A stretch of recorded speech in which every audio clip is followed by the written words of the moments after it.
Good morning friends, welcome to Joy's Creative Garden. Welcome to my food blog. আজ আমি সকালবেলা husband আর মেয়েকে দেখো লাঞ্চে কী দিচ্ছি, একটা ভিয়েতনামিস রাইস নুডলস। এটা সুইট পটাটো আর ব্রাউন রাইস দিয়ে তৈরি। প্রথমে সেদ্ধ করে তুলে রেখেছি আর ওর মধ্যে 1 টেবিল স্পুন অলিভ অয়েল নুডলসটার মধ্যে মাখিয়ে নিতে হবে। এবার কড়াইতে আবার 1 টেবিল স্পুন অলিভ অয়েল নিলাম, আর আগে থেকে কাটা সবজি ছিল ক্যারট, ক্যাপসিকাম, বিনসটা খাই না, অনিয়ন কড়াইতে দিয়েছি। ভালো করে একটু নেড়ে নেব।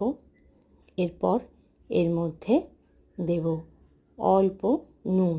এটা একটু স্লাইট ব্রাউনিশ হয়ে গেলে এর মধ্যে দিয়ে দিলাম একটু অল্প নুন, স্বাদ মতো। যারা মিষ্টি খাও তারা মিষ্টি দেবে, যারা লঙ্কা খেতে চাও কুচনো লঙ্কা বা গুঁড়ো লঙ্কা যে যা খাও, কিন্তু হেলদি খাবার তাই একদম কেউ গুঁড়ো লঙ্কা দিও না।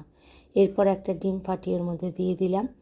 এরপর আগে থেকে রেডি করা রাইস নুডলসটা এর মধ্যে দিয়ে দিচ্ছি, দিয়ে ভালো করে নেড়ে নেব।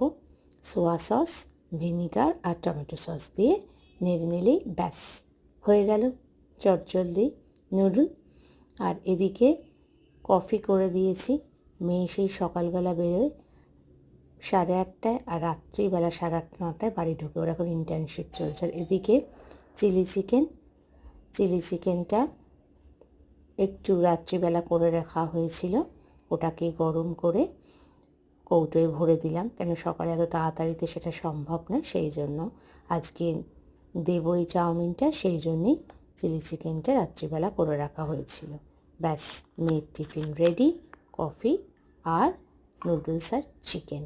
এবারে আমি হাজব্যান্ডের টিফিনটাও ভরে দেবো। ওর ওই একই টিফিনে আজকে নুডলস আর চিলি চিকেন। এবার হচ্ছে হাজব্যান্ডের টিফিন ভরে দিচ্ছি হটপটের মধ্যে। মেয়ে গরম হটপটে নিতে চায় না, কারণ ওর খেতে অসুবিধা হয়, তাই ওকে ওখানে দিলাম। আর হাজব্যান্ড হটপটে নিয়ে যায়। ওদের অফিসে তো প্লেট দেয়, তো সেখানে ও ঢেলে খায়, সেই জন্য হটপটে নিয়ে যায়। ব্যাস, এবার দুজনেরই টিফিন রেডি হয়ে গেল। তাহলে কেমন লাগলো আজকে আমার ফুড ব্লগটা অবশ্যই জানিও। যারা সাবস্ক্রাইব করোনি সাবস্ক্রাইব করো, তোমরাই আমার ইন্সপিরেশন। আর কমেন্টস ও লাইকের অপেক্ষায় রইলাম। টাটা, সবাই খুব খুব ভালো থেকো, ভালো কাটিও।